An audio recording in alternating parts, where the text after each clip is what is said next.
We all want to feel peace in our lives, peace in our choices, our beliefs, our relationships, and our environment.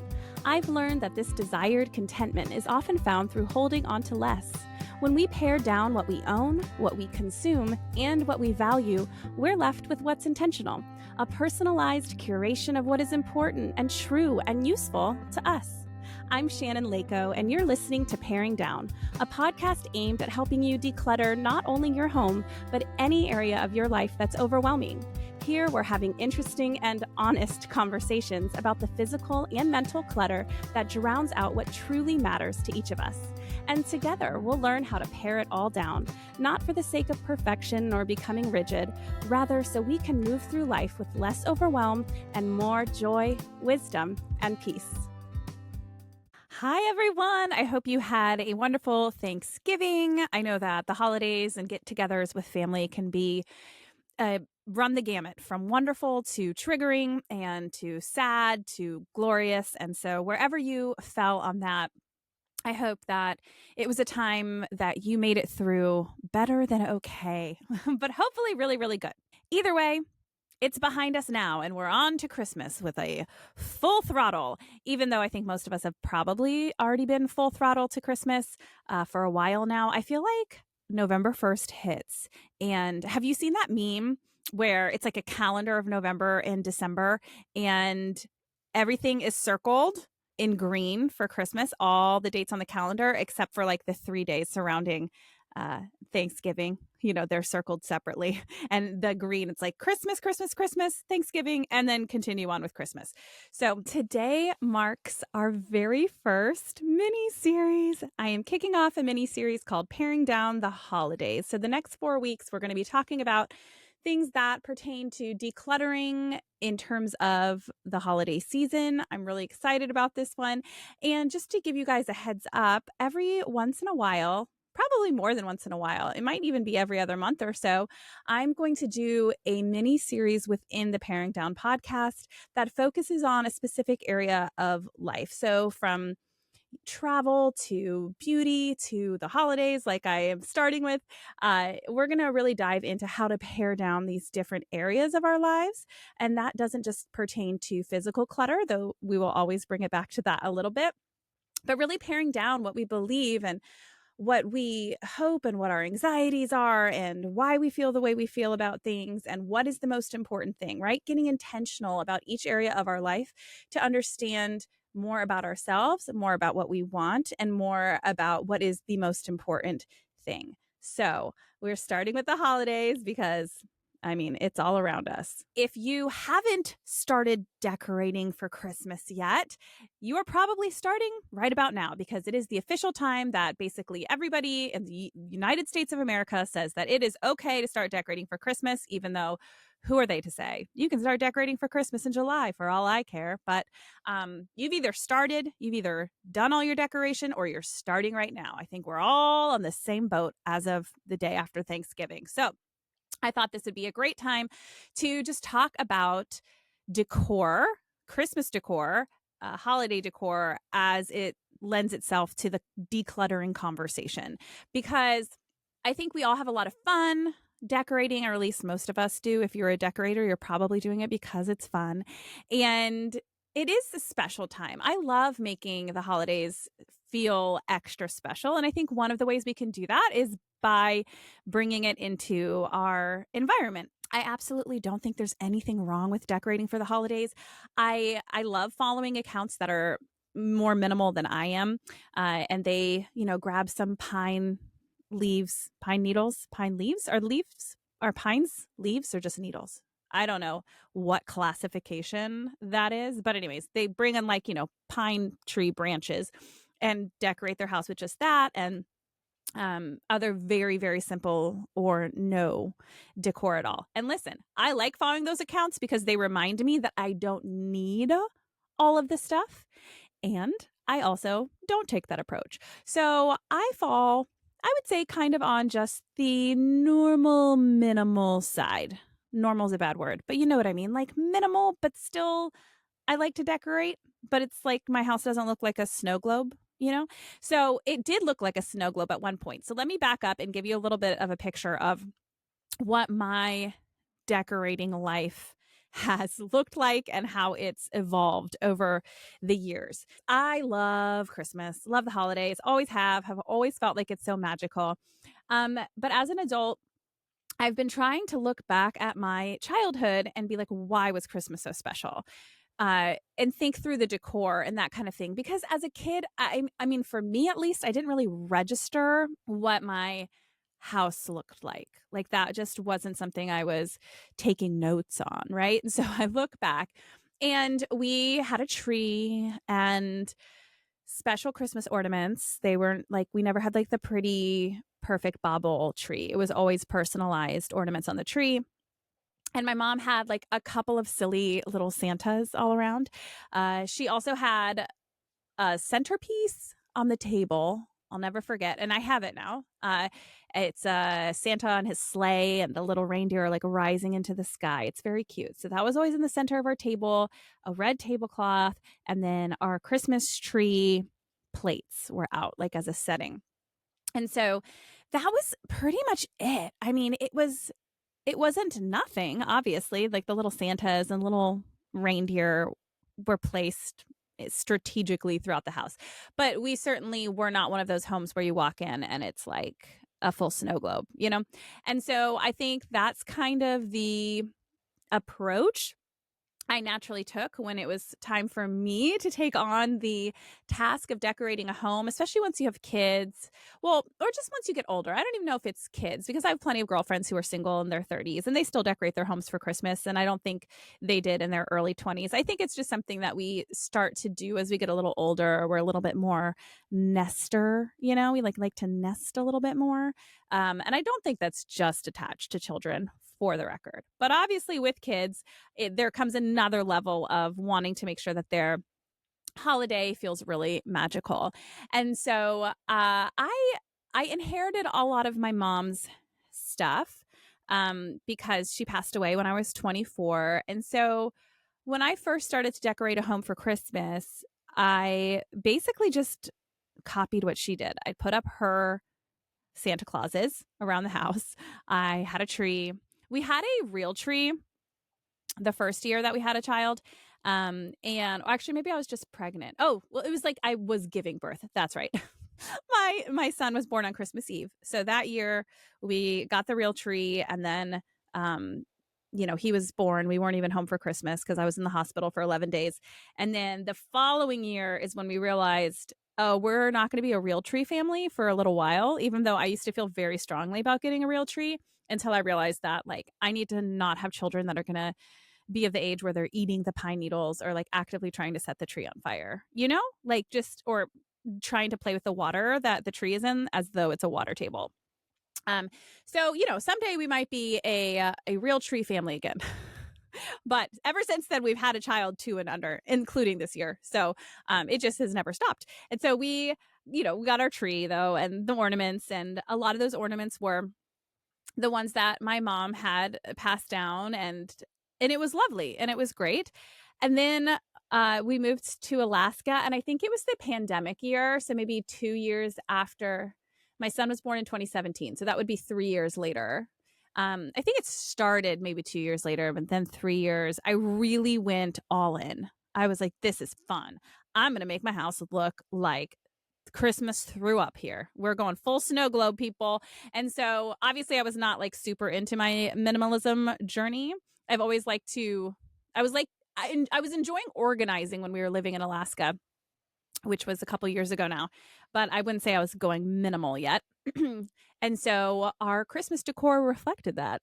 And frankly, I didn't hate it. I look back and I no regrets. It was a good time. And so I had my mom's red tablecloth out. I had the centerpiece. I had all the place settings out and all the Santa Clauses. And then I added in our own stuff. And I was like, garland over here and garland over there and wreaths over here and more reindeer and just really tried to make it feel super festive. And it did. It was great. It was really fun. And then I hated taking it down and I was like, well, this is miserable. And so I realized I probably wanted to pare back a little bit, but it was fun for a year. And I also realized, side note, I know I already touched on when we decorate. I used to decorate always growing up after Thanksgiving. We were like a hardcore the day after Thanksgiving or that weekend after Thanksgiving, you go get the tree, and that's what kicks off Christmas. And so I did that for a while, but then, again, kids, pandemic, you're like, I just need a little joy in my life. There's no harm in this. And so you start Christmas like November 1st. And so I did that one year. And I kind of felt like Christmas went on and on. And I love that, right? But at the same time, my kids were like, is it Christmas yet? Is it Christmas yet? Is Santa coming yet? Is he here? Is he here? And I was like, this might have been a wee bit early. Like the amount of anticipation was stretched out a little too long for my toddlers. And I realized that part of what made Christmas so special to me was that kind of exclusive time frame. We don't listen to Christmas music throughout the year. All of these things, the fact that we don't have them all the time is what makes it so unique and special. I mean, gosh, take that lesson and then you can kind of apply it to lots of different areas of decluttering. Like, if you have all of the things, then nothing is that special. But anyways, so that's kind of side note is that I think you can kind of change your mind every year. I don't think you have to be someone who's hardcore about when you start decorating for Christmas. Like, just do it when it feels right for you. I just have learned that I like to decorate before Thanksgiving because I do like a little more time, but not like directly after Halloween. Anyways, after the year that I went hardcore, starting November 1st, Christmas threw up all over the house. It was a good time, wanted to pare back.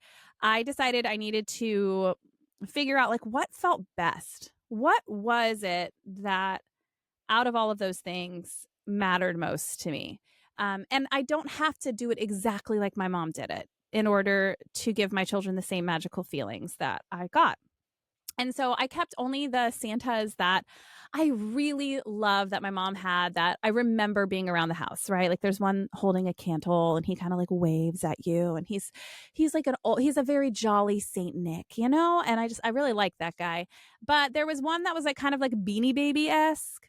And I'm like, I don't think my mom really cared that much about this one. And I don't really care that much about this one. So I actually think it turned into a dog toy that first year. And then after that, I was like, good riddance, little beanie bag Santa, beanie baby Santa. Anyway, so just paring down. That's what this is all about, right? It's not getting rid of the joy. It's just saying what actually brings me the most joy.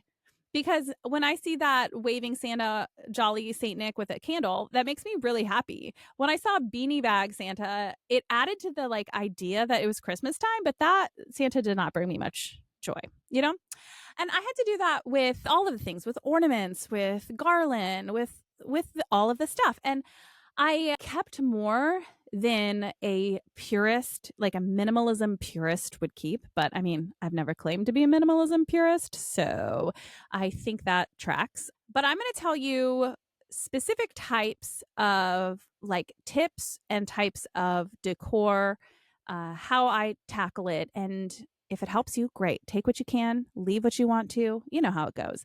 But let's dive into some specifics here. So I talked about the tree, but let's talk about how many trees. Okay, so I'm a one tree gal. Now, some of this does have to do with the fact that we live in a ranch home. And so we don't have, you can basically see from the front of our home to the back of our home with one glance. So we don't need multiple trees to like make every area of our house feel festive because there's really one area of our house other than like the bedrooms. And again, this is not telling you cannot do what feels good to you. If you want to have a tree in every bedroom, like follow the law. Like I'm loving that for you. So I just want to remind you though that kids can feel like it is a magical season even if they don't have their own tree in their room. Okay. So I never had a tree in my room growing up. We just had one tree and it was great. And I think part of me in adulthood has thought, oh, maybe I should do like an entryway tree with the pretty baubles on it. Like that doesn't look like a toddler just threw everything up there because that's what our regular tree looks like. And then I was like, do I really care? Who is that for? First of all, my toddler would take said baubles and throw them across the room. So there's that. But even if he was older and all of our kids were older, in a couple years, do I want to put through the work of putting up multiple trees and more so taking down multiple trees and getting those things back in the box?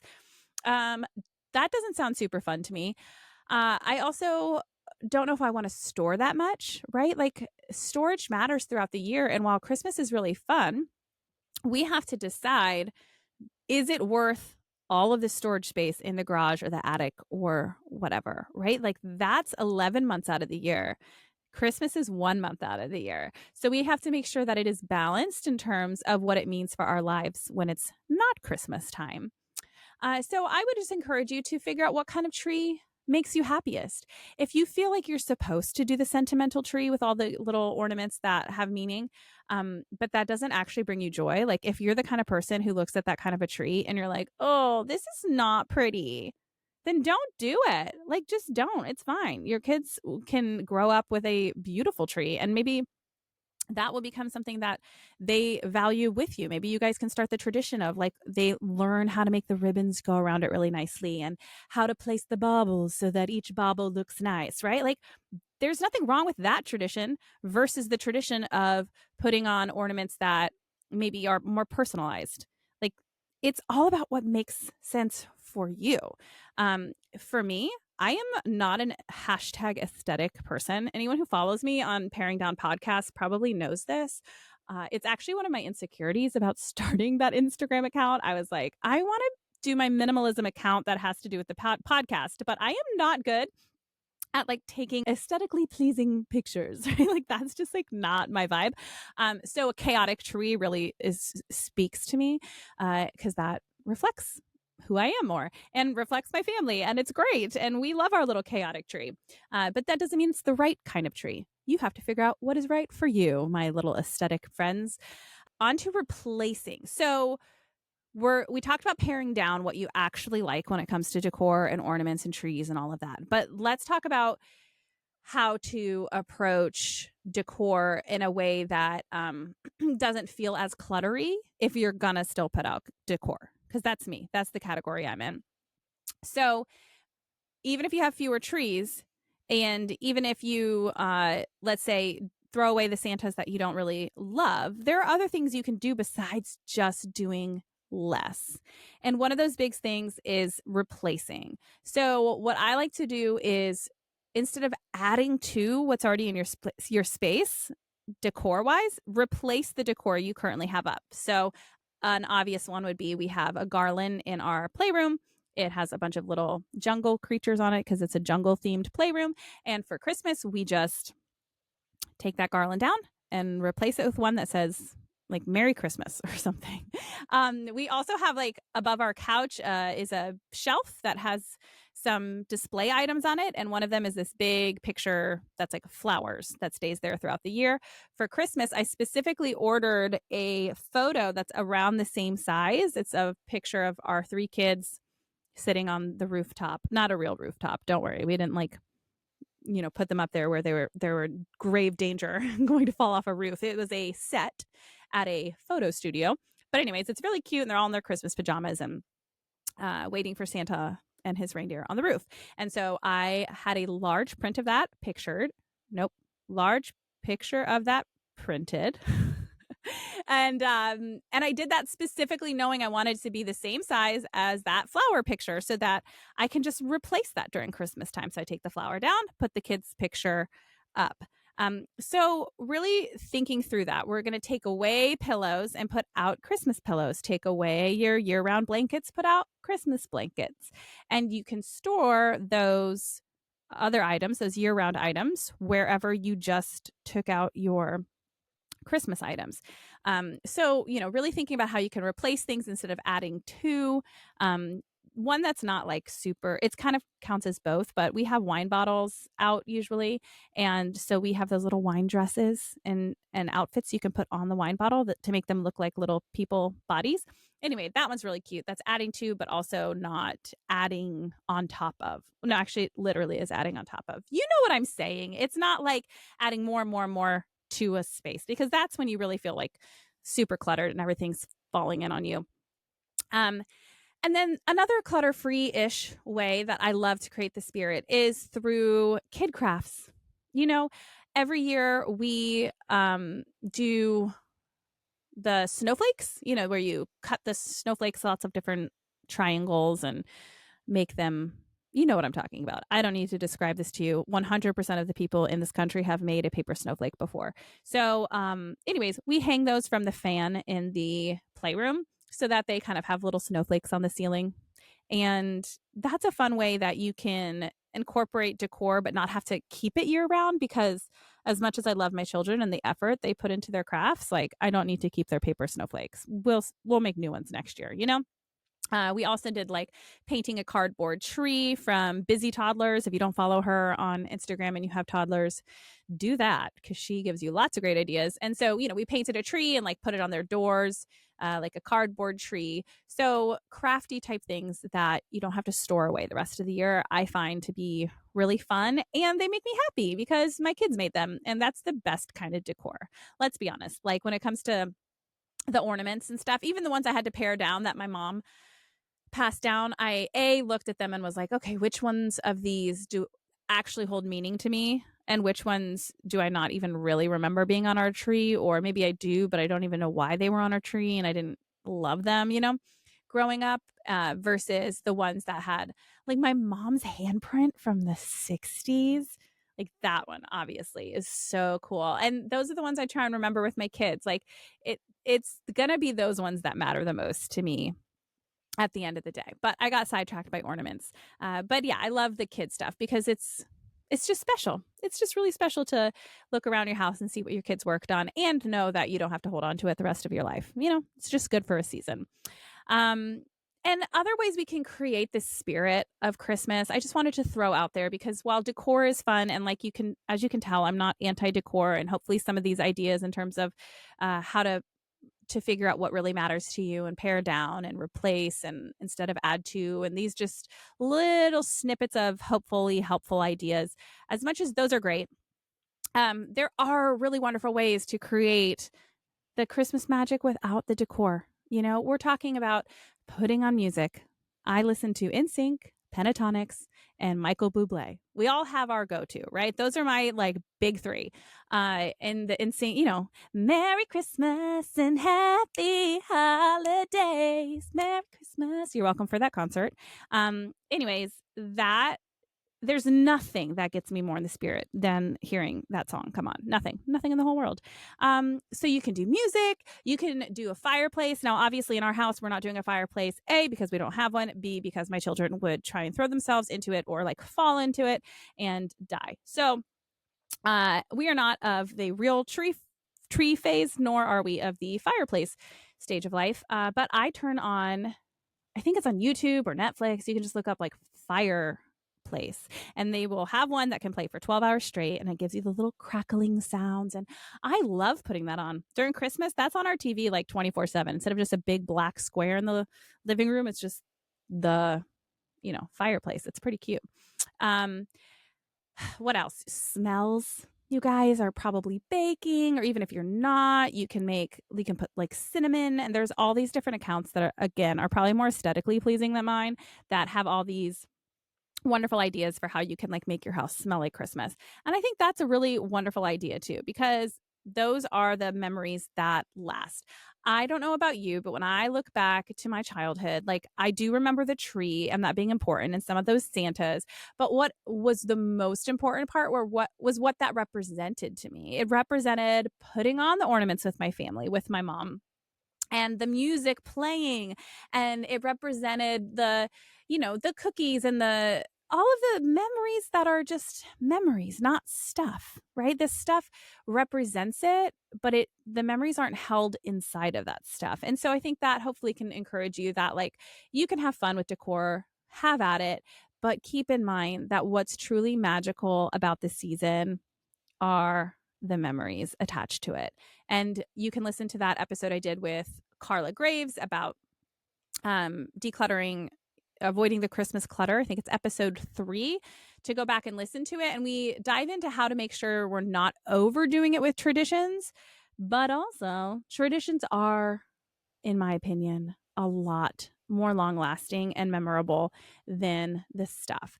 So, listen, by the time you've listened to this, you've probably already decorated for Christmas. And so you're like, well, great, Shannon, my house does look like Christmas, threw up all over it. That doesn't mean it's too late. There's going to be Christmas next year. And you know what? You know when's a really good time to declutter your Christmas stuff? When it's already out. So as you're putting it away, be like, you know what? I don't need this Santa. Or, you know what? That garland was a lot of work to put up. Don't love it. I don't need it for next year. Or like, you know what? It was a lot more effort trying to get my kid to decorate their little tree in their room. I don't think they need it. Or, you can just look at what you have as you put it away and only put away what you're going to be excited to take out next year. So keep that in mind as we go into the season. Enjoy what you've already put up. Enjoy your holidays. Make it feel as magical as you please. And just try and remember what's really important, which is family, memories, friends, and if you're a Christian, Jesus. Okay, so Merry Christmas. You just listened to an episode of Paring Down with me, Shannon Leyko. If you enjoyed the show, it would mean the world if you can leave a review wherever you listen and share this episode with a friend. Those reviews really are what keeps a podcast on its feet for the long haul, and I will read every single one with a huge smile on my face, so thank you ahead of time. If you're watching on YouTube, don't forget to hit subscribe. Also, be sure to follow along on Instagram at Paring Down Podcast, where I offer lots of tips and inspiration for paring down, along with what's new here on the podcast. Till next time.